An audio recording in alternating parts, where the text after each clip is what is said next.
Is long and bullish on gold. We're joined by Larry Tentarelli, Chief Technical Strategist at the Blue Chip Daily Trend Report. Thanks very much indeed for joining us. Andrew, great to see you. What works best here, a 3-year or 5-year chart for gold to illustrate your point, Larry? I think the 3-year chart is fine. Okay, let's have a look at that. And what story is that telling you right now? So gold recently broke out. It made new all-time highs. It's very bullish over 2,500. We recently had a pullback after the election results. That's not uncommon after a big event to see some volatility in the markets. But it held over the 20-week moving average, held over 2,550. And I'm bullish as long as it stays over 2,450 to 2,500. And we expect 3,000 within the next 12 months. 3,000, I think you're emulating or you're in agreement with Goldman Sachs. They've said that's plausible as well in 2025. Is gold widely followed by technical traders? Is it considered amenable to chart strategies? Definitely. It definitely is, and as a big macro market, and especially when it breaks out, because for technical traders, once a major market breaks out, it really starts to attract a lot of attention, and that's what we've seen with gold, that's what we've seen with Bitcoin. So it's definitely a very clean, chartable market. Let's talk about the S&P 500.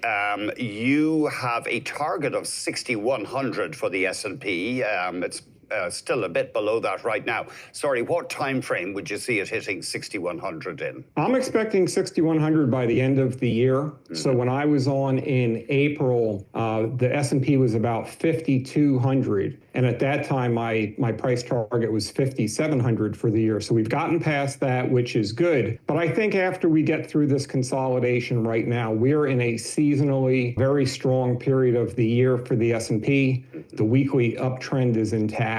And 6,100 is really about 2 or 3% away, so I think it's attainable. What about Bitcoin? Is that a suitable asset for charting? One of the best. So Bitcoin, as you know, because there's not really fundamentals, we can't track earnings, we can't track price to earnings ratios, things like that. So Bitcoin is one of the best markets for technical trading. Recently broke out over the top of a 7-month range, over 75,000. And once that cleared, it was a very swift breakout. We're up maybe 25% or so since then. And as long as Bitcoin stays over 80,000, I'm looking for 100 to 120 over the next 6 to 12 months. Yeah, that's interesting. You make the point that Bitcoin doesn't have fundamentals in the sense of a normal security. I know people even argue whether it's a security or at all, but we won't get into all that.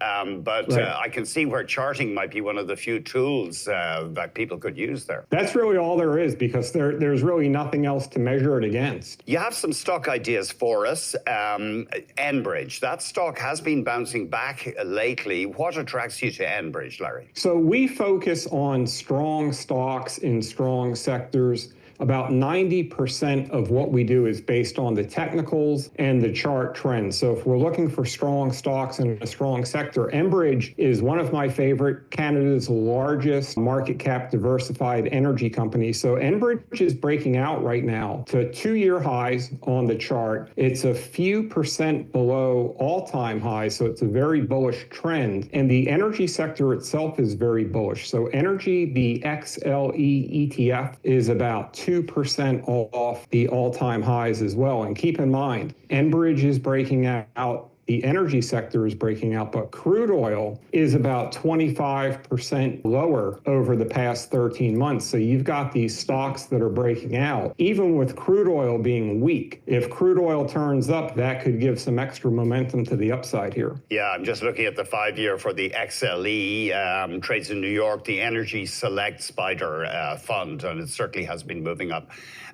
Dying to get your take here on Canadian Imperial Bank of Commerce. Maybe we can show a 5-year chart, because of course that bank has been hitting record highs. Exactly. So that's another chart that follows the theme of a strong stock in a strong sector. Also, CIBC is less than 2% below all-time highs. It's at a 2-year high.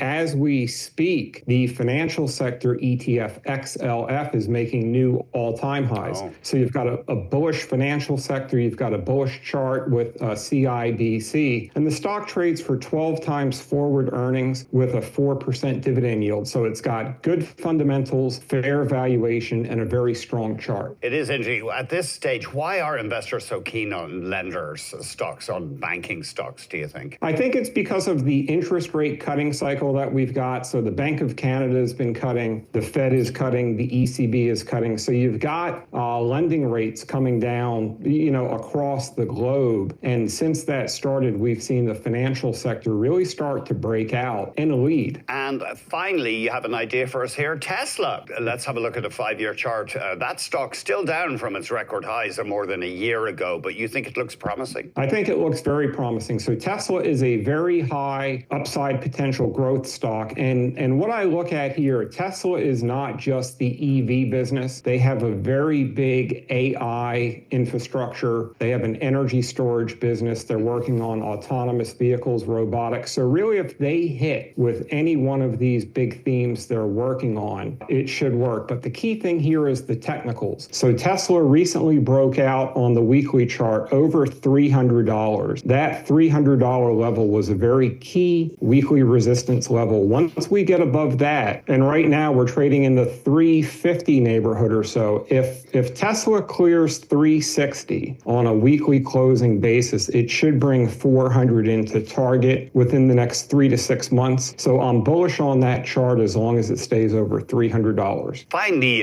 Larry, I know we didn't sort of plan to talk about this, but maybe we could put up a 3-year chart for NVIDIA, NVDA. I'd just love to get your thoughts, if you have any top of your head thoughts on the chart for NVDA. Does it look promising? Yes. So NVIDIA is one of my biggest positions. We've had that for about 18 months, and it's very close to a potential breakout if it can clear $150. It's in a weekly uptrend, but some of the concern with NVIDIA, and I wouldn't say concern, but maybe what a headwind is the stock right now has a $3.6 trillion market cap. So it's the largest stock in the market, and the moves that we saw, these big, 10, 20% moves after earnings, those happened a year to a year and a half ago when the stock was 50 to 70% lower, and when the market cap was 50 to 70% lower. So just the law of large numbers says that when you get to $3.5 trillion, it really takes a lot to move the needle. So I am bullish, I'm long, but I think they're a fundamental leader, but I don't know, due to the market cap, if it can perform going forward like it has over the past 18 months, but I am bullish. Welcome to Blue Chip Daily, one of the industry's premier sources for high-level daily technical and trend analysis. Blue Chip Daily is ideal for both investors and traders of all time frames who want to be on the right side of major market moves and trends.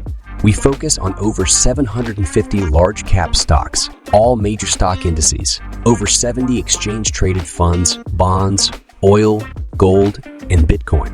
Sign up now for Blue Chip Daily, and you will get access to real-time portfolio alerts, premium Twitter page with intraday alerts and commentary, the chart of the day with best idea, daily video and report, and much more. Claim 30-day trial at www.bluechipdaily.com. Subscribe to the Blue Chip Daily YouTube channel for more technical and trend analysis videos and other content.